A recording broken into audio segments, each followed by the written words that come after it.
Yo, welcome back to the YouTube channel. This is a 5-step recipe for overcoming depression.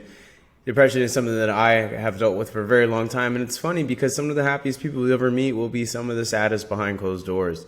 So this is a 5-step recipe for chef of destruction of depression. This is a very personal video to me because this morning I found myself doing the things that lead me down a spiral to debilitating depression. So I wanted to make a proactive video and just talk to you about the things that I do that put me there and the things that I do to get me out of there. So without further ado, because I want a ledger of just your health being known that I care about it, we're gonna jump right into the video. So it's a 5-step process, and I'm going to go break down each one. But step 1 is get off your phone. Step 2, do a workout. Step 3, journal your feelings. Step 4, meditate. Step 5, read a book. I guarantee if you do those things, you're going to be feeling a lot better.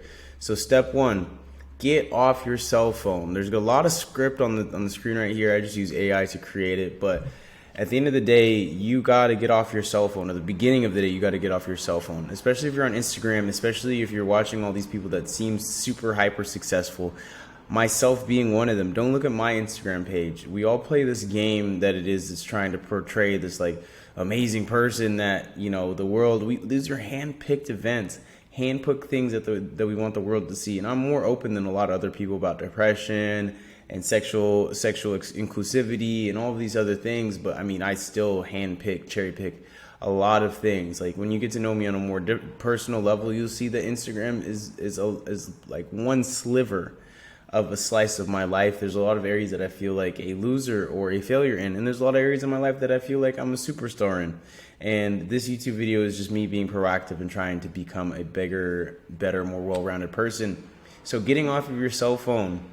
This right here, right now, is a version of me getting off of my cell phone. Producing content instead of consuming content is a great way to turn the tides on depression. What you're going to be finding is if you spend a lot of time on your phone and you're sitting there, your mental stimulation is going to go up, but your physical stimulation is going to go down. And that gap in between is where the danger zone lies. It's really just a nasty, nasty, nasty place to be. With that being said, I really want you guys to understand that after you get off this YouTube video, you should get off your cell phone. You should just throw it to the side. Like, I find myself much more productive and much more amiable towards the day when I'm on my laptop doing work, leveling up my life in one way or another, than when I'm on my cell phone just straight consuming media. Because think about it, overconsumption of anything is a bad thing. Overconsumption of sex, overconsumption of love, overconsumption of water, anything that might be good in moderation is going to be bad for you in overconsumption. So getting off your cell phone is step 1. Getting off the social media sites specifically. Like I said, that mental stimulation of over the top with that physical stimulation of under the bridge is going to spell disaster for you. Disaster. Like, you got to think about it. Your body is meant to run. Your body is meant to dive. Your body is meant to create. Your body is meant to go ahead and hit all these high strides. And if you find yourself just laying sideways vertical on your cell phone, you're not doing yourself any services.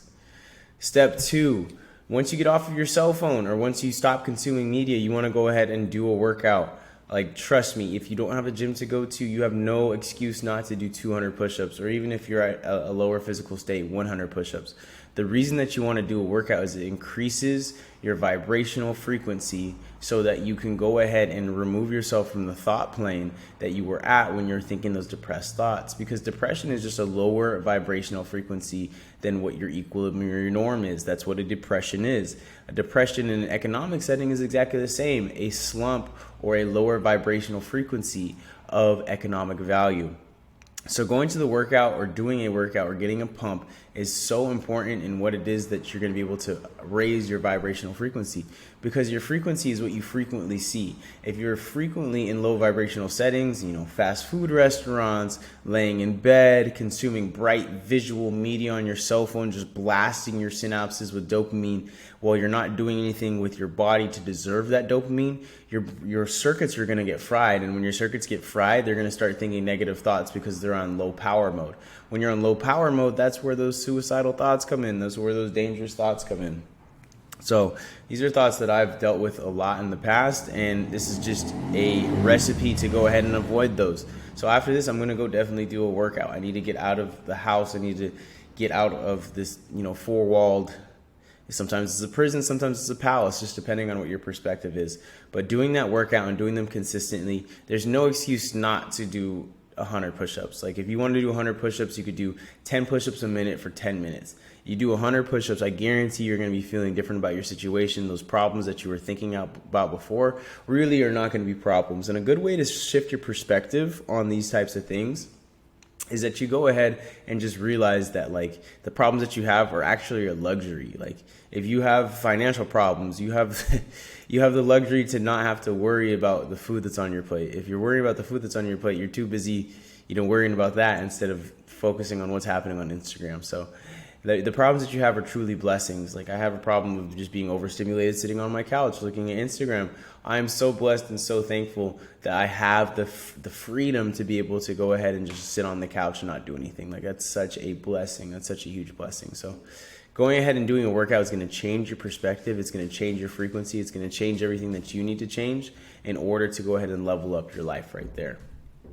Step 3, you're going to journal your feelings. You need to get it out of your mind. Like when you journal your feelings, you're going to go ahead and open up the door that was closed inside of your mind, because depression for me is lack of available options. Like nobody that's depressed feels like they have 1.5 million options or any good options. Sometimes over options will lead to lack of decision making or a lack of process grabbing.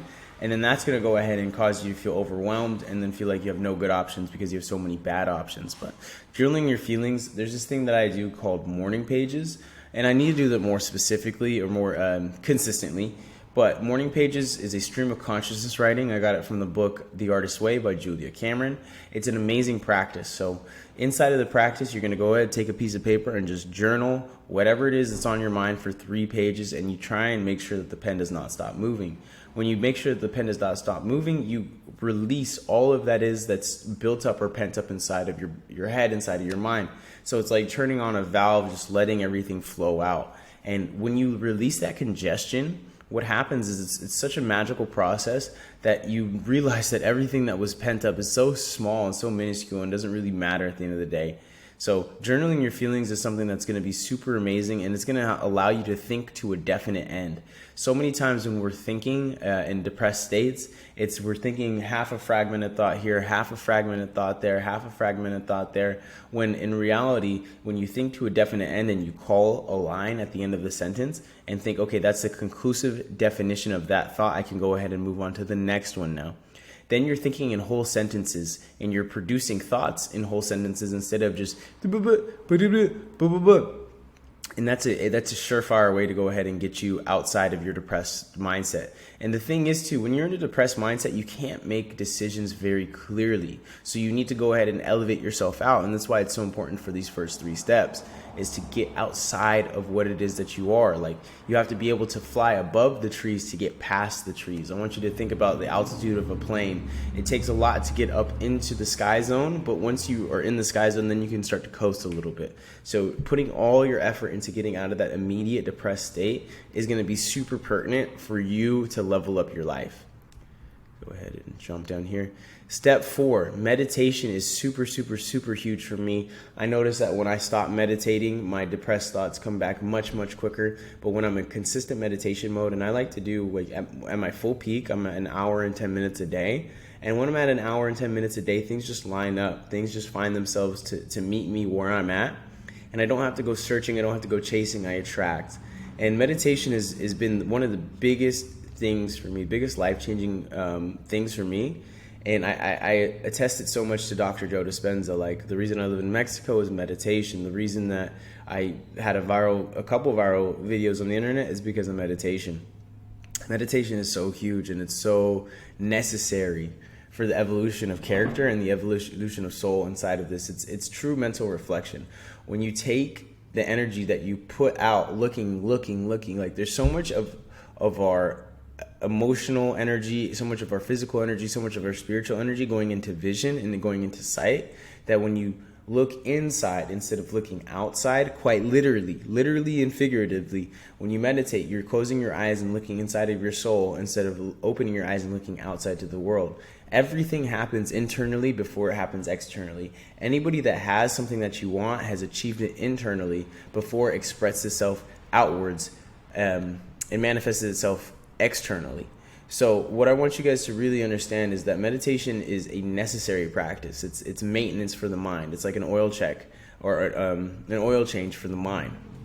It's so powerful. It's truly what I feel has allowed me to elevate. So looking up a guided meditation by Dr. Joe Dispenza. If you want one, you could reach out to me on Instagram. I'd be very happy to go ahead and help you out with some resources to do so. But Dr. Joe Dispenza is going to be a super powerful figure in helping you get into the meditation frame.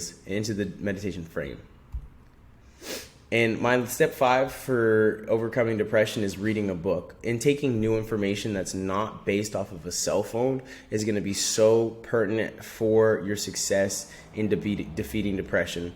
When I take in new information that comes from a healthy, thought out, critical source, that's when I find my thoughts become the best. Like, you got to understand that your mind eats media. It eats and consumes different things, different ideas, different things. So when you're eating a whole bunch of fast food, think about social media. It's fast food for the mind. When you're eating a whole bunch of fast food, your body's not going to feel great. When you're eating a whole bunch of fast social media, your mind isn't going to feel great. It's literally the equivalent of eating Little Caesar's pizza every single day because it's hot and ready, and you just shoot it out. In comparison to a book, which takes usually lots of time, and dedication to re-editing and rereading over and making sure that, the points that are printed on these pages are going to be something that is beneficial and something that's going to be actually worth reading 10, 15, 30, 100 years down the line, in comparison to the content that we consume is just here today, gone tomorrow. Very much like, like fast food or pornography of the mind. So when you go ahead and read a book, you feed fruits and vegetables and healthy nutrition to the mind instead of the fast food that we're so used to consuming online. And that's another thing, like YouTube. Like, you're consuming a great piece of steak right now with this content. Like, it's actually fine-tuned and created to be beneficial for you, as opposed to being just tasty and something that tastes good going down. Entertainment versus valuetainment. So with that being said, in this conclusion, overcoming depression is a journey. It's something that you have to do every single day. It's not something that you accomplish once and then you can overcome it. Like, I still get surprised on how quickly I can slip into depressive states, but I also get surprised on how well I can notice them now, because I've been in and out of it so many times that I can see the thoughts and I can observe the thoughts for what they are instead of fall into them and be persuaded to be inside of the zone. Like, I can look at it from the outside and realize, okay, I'm overstimulating myself with my cell phone right now, and I need to go ahead and stop. And that freedom is worth its weight in gold. You can't even enjoy riches unless you have freedom of mind, because what good is money if you don't have any valuable brain cells to spend it with? So with this being said, if you're ever dealing with depression, I want you to know that very happy people out there also deal with it. It's not something that you should feel bad about having. It's just something that you should be aware of, and then know that there's a recipe to create it and there's a recipe to destroy it. So with that being said, my name is Tristan. If you enjoyed this video, please consider commenting. I like comments more than anything else. I really just appreciate hearing what you guys think about the info. Subscriptions are always great. Likes and shares are also appreciated. I hope I gave you guys some value today. That's all I really hope to do with these videos. I love you so much. I hope that you have an amazing rest of your day.